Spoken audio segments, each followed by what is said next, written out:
বিসমিল্লাহির রহমানির রহিম। আলহামদুলিল্লাহ। মহান আল্লাহ তাআলার অসংখ্য অগণিত শুকরিয়া যে আমরা তাজবিদের নিয়ম কানুন থেকে আজকে আজকে আমরা গত ক্লাসে আমরা তাজবিদের নিয়ম কানুন থেকে আমরা বিদায় নিয়েছি। তো এটা আল্লাহ তাআলার কাছে শুকরিয়া। আমরা তাজবিদের মোটামুটি মা লা বুদ্দা মিনহু, অর্থাৎ যা না হলেই নয়, এরকম নিয়ম কানুন সবগুলাই মোটামুটি আমরা পড়ে এসেছি। এটা স্বাভাবিক কোনো বিষয় না যে অল্প কয়দিনের মধ্যে খুব সুন্দরভাবে ছোট্ট করে আপনাদের কাছে উপস্থাপন করা হলো। ইনশাল্লাহ সামনে আরো ছোট করে ইনশাল্লাহ সবগুলা বিষয়কে আপনাদের কাছে একদিন উপস্থাপন করব, এবং ওই দিনের ক্লাসের মধ্যে বলা থাকবে যে পিছনের পড়া রিভিশন। তো বিস্তারিত বলবো সেদিন, এবং এই সংক্ষিপ্ত পদ্ধতিটাও সেদিন বলবো ইনশাল্লাহ। তো আজকে আমরা তো দীর্ঘ একটা সময় নিয়মতান্ত্রিক ভাবে আসতেছিলাম। তো কিছু কিছু যেমন এই যেমন আমাদের আমরা পড়ছি না যে এই বাওয়েল পাঁচটি, এ ই আই ও ইউ, বাকি সব কনসোনেন্ট। হ্যাঁ, এর পরবর্তীতে আমরা পড়ছি ওয়াই ডাব্লিউ, এগুলো হলো সেমি বাওয়েল, অর্থাৎ কিছু একটা ব্যতিক্রম এটা থাকেই। হ্যাঁ, তো আমরা তাজভিদের নিয়ম কানুন ভাবে ধারাবাহিক ভাবে অগ্রসর হচ্ছিলাম। তো আমাদের আজকে যে আমাদের নিয়মটা, সেটা হলো কিছু ব্যতিক্রমী কিছু নিয়ম। হ্যাঁ, যেটা কোনো কিছুর সাথে ওরকম ভাবে মিলবে না, বাকি আমাদের মনে রাখতে হবে। হ্যাঁ, তো এটা হলো আজকে আমাদের আলোচ্য বিষয়। তো আজকের এটা হলো ব্যতিক্রমী কিছু আলোচনা করে আমরা সামনে অগ্রসর হব। তবে আজকের বিষয়টা আপনাদের কাছে খোলাসা করলে খুব সহজ হয়ে যাবে। এবং এগুলা যেগুলা কোরআন মাজিদের মধ্যে এই এই জায়গাগুলোই আসছে, যে জায়গাগুলো আসছে সেই জায়গাগুলো এখানে উল্লেখ করে দেওয়া হয়েছে। আর বাড়তি কিছু নাই কোরআন মাজিদের মধ্যে, এর বেশি নাই। হ্যাঁ, যেগুলা যেগুলো আসছে সেগুলো এখানে আলোচনা করে দিয়েছে। যেমন আল আনা এই শব্দটি কোরআন মাজিদের মধ্যে একবার আসছে, সেটাও আপনাদেরকে বুঝাই দেওয়া হয়েছে। এরপরে আজকে হলো আমাদের আলোচ্য বিষয়ের মধ্যে যে কোরআন মাজিদের মধ্যে কিছু ব্যতিক্রমী কিছু আলোচনা আসবে। এগুলো কোরআন মাজিদের মধ্যে এক জায়গা দুই জায়গার মধ্যে থাকতে পারে, সেই জায়গাগুলো আমরা এখানে পড়ে নিব। যেমন যদি আমাদের সামনে সেই বিষয়গুলো আসে, তখন আমরা সেটাকে ওইভাবে বুঝে নিব, এবং এই পেজটা আমরা স্ক্রিনশট দিয়ে রেখে দিব। আচ্ছা, তো ধরি, আমরা তো জানি যে জবরের বাম পাশে খালি আলিফ মাদের হরফ সবসময় এটা টান হয়। এটা আমরা সব সময় জানি, এটা টান হবে। তো কয়েক চারটা জায়গা আছে যে শুধু আনা যদি থাকে, আনা, এই আনা যদি থাকে তাহলে এই চার জায়গা আনার, হ্যাঁ, আনা টানিয়া পড়িতে হবে। বাকি সব জায়গার মধ্যে আনা টানা মানা, এই চার স্থানে আনা টানিয়া পড়বো আমরা। বাকি সব জায়গায় আনা টানা মানা। তো আমরা এই চার স্থানটা আমরা মনে রাখবো। যেমন যেমন এরপর আপনাদেরকে একটু ব্যাখ্যা করে বুঝিয়ে দিব। যেমন এখানের মধ্যে, যেমন প্রথমটা বলি, আনা মিলা মিনাল গয়জি, এ আনা টান দিলাম। আনা সিয়া কাসীরান, আনা মান আনাবা ইলাইয়া ওয়া আনাবু ইলাল্লাহি। এই যে এখানের মধ্যে আনা টানিয়া পড়লাম। হ্যাঁ, বাকি এই চারটা স্থান ব্যতীত কোরআন মাজিদের মধ্যে যত আনা আসবে সব আনা টানা মানা। হ্যাঁ, তো আপনাদেরকে এটা বলে দেই, আনা আনা অর্থ কি? আনা অর্থ আমি। আনা অর্থ আমি, অর্থাৎ ফার্স্ট পার্সন। হ্যাঁ, আর আরবিতে যদি বলা হয় তাহলে এটা বলা হয় মোতাকাল্লিম বলা হয় আর কি। মোতাকাল্লিম যে বক্তা, যে কথা বলে। আমাদের ওই তাবলিগের অনেক ভাইরা বুঝবেন যে ওই যে বলেন না যে মোতাকাল্লিম কে থাকবেন। হুম, তো এই আনা অর্থ আমি। তো এই আমি যত জায়গার মধ্যে এই আমি শব্দটা আসবে, তত জায়গার মধ্যে আনা টানা মানা। আর বাকি সব আনা, হ্যাঁ, আনা টানা মানা। আর বাকি এই যে এখানের মধ্যে দেখছেন আমি টান দিছি কিন্তু আনা, তো এইগুলা কিন্তু, এই যে আনা সিয়া এটা একটা শব্দ, আনা বু এটা একটা শব্দ, আনা মিলা এটা একটা শব্দ, আনা বা এটা একটা শব্দ। কিন্তু শুধু আনা যে, এটা হলো যে আমির অর্থ যেখানে দেবে সেটা টান হবে না। তো এই জন্য সহজভাবে আপনারা তো ওটা বুঝবেন না যে এটা কি আমির অর্থ দিল না কিসের অর্থ দিল। তো এই জন্য আপনারা সহজভাবে মনে রাখবেন, এই চারটা মুখস্থ করে নিবেন। এই চারটা, এই চারটা কোরআন মাজিদের মধ্যে আসছে। হ্যাঁ, এই চারটা মুখস্থ করে নিবেন। আচ্ছা, যে আনা যে টানা মানা, এর উদাহরণ এখানে আমরা দিচ্ছি। যেমন ইন্নামা আনা নাযীরুম মুবিন।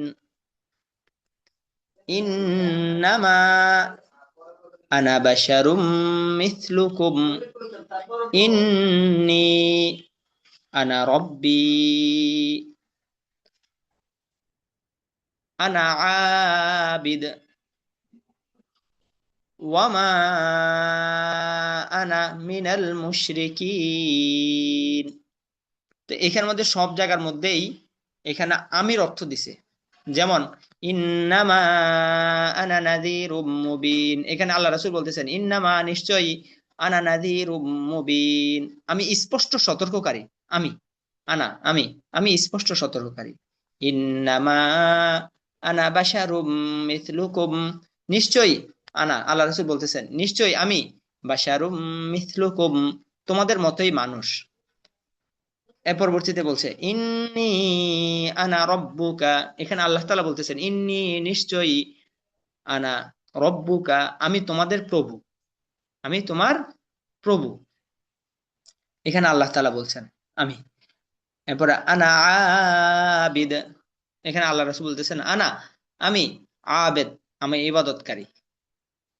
ওয়ামা আনা মিনাল মুশরিকিন, আল্লাহ রাসূল বলতেছেন ওয়ামা আনা মিনাল মুশরিকিন, আমি নই, কি নই, মিনাল মুশরিকিন, মুশরিকদের মধ্য থেকে নই আমি, আল্লাহ রাসূল বলতেছেন। তাহলে এখানের মধ্যে সব জায়গার মধ্যে কি কিসের অর্থ দিল? আমির অর্থ দিল। অর্থাৎ ইংলিশে যদি আমরা বুঝতে চাই ফার্স্ট পারসন, আরবিতে যদি বুঝতে চাই তাহলে হলো কি, এটাকে বলা হয় মোতাকাল্লিম। হ্যাঁ, আচ্ছা। আর আমরা যদি বাংলাতে যদি আমরা বুঝতে চাই তাহলে হলো এই উত্তম পুরুষ, আমরা পড়ছি না উত্তম পুরুষ, মধ্যম পুরুষ, নাম পুরুষ। যে কথা বলে সে হলো উত্তম পুরুষ, যার ব্যাপারে কথা বলা হয় সে হলো নাম নাম পুরুষ, যার সাথে কথা বলা হয় সে হলো কি, মধ্যম পুরুষ। আচ্ছা, তাহলে হলো উত্তম পুরুষ। আচ্ছা, এর পরবর্তীতে হলো আমাদের এখানে আলিফে জায়েদার উদাহরণ। তো আলিফে জায়েদা অর্থাৎ এটা চেনার জন্য উপরে এরকম একটা গোল চিহ্ন থাকবে, সেখানে আসলে আমরা টান দিব না। যেমন আফা, দেখছেন উপরে ফা, ফা টান দি নেই, আফা ইম্মাতা লা ইলাল্লাহি আন তাবু আ, এই যে টান দিতেছি না, হ্যাঁ, এই যে লা টান দিব না, লা আযবাহান্নাহু মিন নাবা, বা টান দি নেই, হ্যাঁ, মিন নাবা ইল মুরসালিনা, ওয়ালা ওয়ালা টান দি নেই, হ্যাঁ, ওয়ালা আওদাউ ইন্না সামুদা উমামুল লিতাতলুয়া, টান দিব না, লিতাতলুয়া ওয়া লান নাদউয়া লাকিন্না হুয়াল্লাহু। আচ্ছা, তো এই বিষয়টা আমাদের ক্লিয়ার হয়ে গেল আলিফে জায়দা। হ্যাঁ, তো উপরে গোল চিহ্ন দেখলে আমরা বুঝবো যে এটা আলিফে জায়দা, এখানে গুণনা হবে না। গুণনার স্থানে এই গোল চিহ্ন থাকলে গুণনা হয় না, টানের স্থানে এই গোল চিহ্ন থাকলে টানও হয় না। আচ্ছা, এর পরবর্তীতে আমরা দেখি এই যে আমি যে টিক চিহ্ন দিচ্ছি, একটা দুইটা তিনটা চারটা, দেখেন এখানের মধ্যে সিন লেখা সোয়াদ লেখা, সিন লেখা সোয়াদ লেখা, এই চারটা স্থানে। এখন কি আমি সিন পড়বো না সোয়াদ পড়বো? তো এখানে উত্তম অনুত্তমের ব্যাপারে অনেক কথা আছে। তো আমি সহজভাবে আপনাদের কাছে উপস্থাপন করছি, আপনারা মনে রাখবেন যে যেখানের মধ্যে সিন সোয়াদটা, সিন সোয়াদটা মিমের পরে যদি আসে, কিসের পরে, দেখেন উপরে দুইটা মিমের পরে আসছে, মিমের পরে যদি আসে তাহলে আমরা পড়বো সোয়াদ। আমরা কি পড়বো? সোয়াদ পড়বো। হুমুল মু, সই, সাই বলবো না, সাই বলবো না, সই তিরুনা লাস্তা আলাইহিম বিমুসাইতিরিন, বিমুসাই বলবো না, হ্যাঁ। আচ্ছা, তাহলে উপরের দুইটা আমরা কি পড়বো? সোয়াদ পড়বো। আচ্ছা, এর পরবর্তীতে বাকি দুইটা দেখেন, বাকি দুইটা দেখেন বার পরে আসছে, এটা কোনো নিয়ম না, মনে রাখার জন্য আমি বলতেছি, বার পরে আসছে। তো এই বার বার পরে যদি আসে তাহলে আমরা পড়বো সিন, ইয়াবসুতুর রিজকা বাসতাতা ফিল ইলমি। হ্যাঁ, তাহলে এই ব্যতিক্রমীটাও আমরা বুঝলাম। হ্যাঁ, তাহলে এই বিষয়টা আমাদের ক্লিয়ার হলো যে এই সিন সোয়াদের স্থানে মিমের পরে আসলে আমরা সোয়াদ পড়বো, আর বার পরে আসলে আমরা সিন পড়বো। এর পরবর্তীতে আসি যে আমরা পড়ে আসছি যে জের, জের, হ্যাঁ জের খারাজের হোক বা এমনি জের হোক, আমরা এটা রস্বীকারের উচ্চারণ করছি, রস্বীকারের উচ্চারণ দিবে। তো শুধুমাত্র কোরআন মাজিদের মধ্যে একটা জায়গা আছে, সেটা হলো একারের উচ্চারণ দেয়, সেটা হলো এটা। মিম জিম জবর মাঝে, র খারাজের রি, মাঝে রি, হা আলিফ জবর হা, মাঝে রি হা, এভাবে হওয়ার কথা, হ্যাঁ। কিন্তু এখানের মধ্যে আমরা একার দিয়ে পড়বো।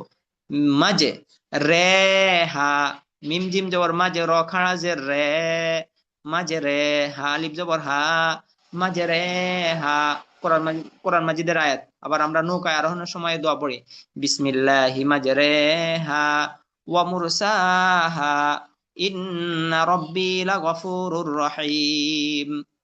এই আলহামদুলিল্লাহ, এই ব্যতিক্রমী আলোচনা আমরা করলাম।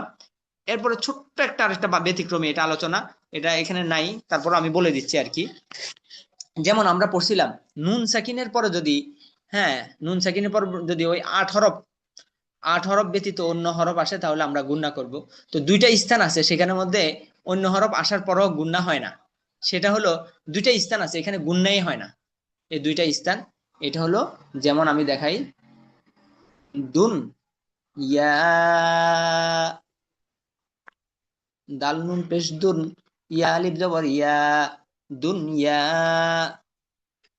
বুনিয়া, বা নুন পেশ বুন, ইয়া আলিফ জবর ইয়া, বুনিয়া। দেখেন এখানেও নুন, নুন সাকিন আসছে, এখানেও নুন সাকিন আসছে, কিন্তু গুন্না হয় নাই। এ দুনিয়া বুনিয়া, এ কোরআন মাজিদের মধ্যে আসবে, সেখানে গুন্না হবে না। হ্যাঁ, দুনিয়া বুনিয়া, স্ক্রিনশট দিয়ে আপনারা রেখে দেন, দুনিয়া বুনিয়া, গুন্না হয় না। আচ্ছা, তাহলে আমরা এখানের মধ্যে কি কি পেলাম? এখানের মধ্যে উপরের উপরের পড়ার মধ্যে আমরা পেলাম যে আনার, আনার আলিফ এই 4 জায়গা ব্যতীত কোথাও পড়া যায় না।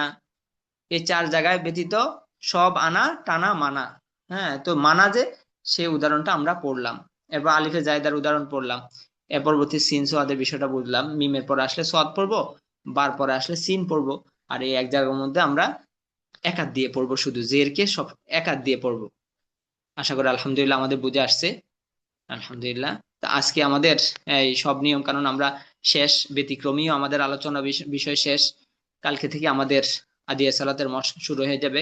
এবং আমাদের এখন হলো আমাদের খুব জরুরি পড়া, যে বিষয়গুলোর মধ্যে হলো আমরা অতীতে আমাদের যত নিয়ম কানুন গুলো আমরা পড়ে আসছি, সবগুলা বিষয় আমরা এখন আমাদের ফিট করার জায়গা। এখন যদি আমাদের কোনো ভাই না থাকেন, তাহলে আমাদের পড়াগুলো বুঝে আসবে না। তো আমরা ইনশাল্লাহ এই সময়টা খুব গুরুত্বের সাথে থাকবো। আর আমাদের ফাইসাল ভাই একটা জিনিস খেয়াল রাখবেন, আমাদের আদনান ভাই, আদনান ভাই না, আমাদের ইয়ে আদনান ভাইয়ের তো আলহামদুলিল্লাহ থাকেন, আমাদের এই এই আরমান ভাই, আরমান ভাইয়ের খবরটা নিবেন ইনশাল্লাহ।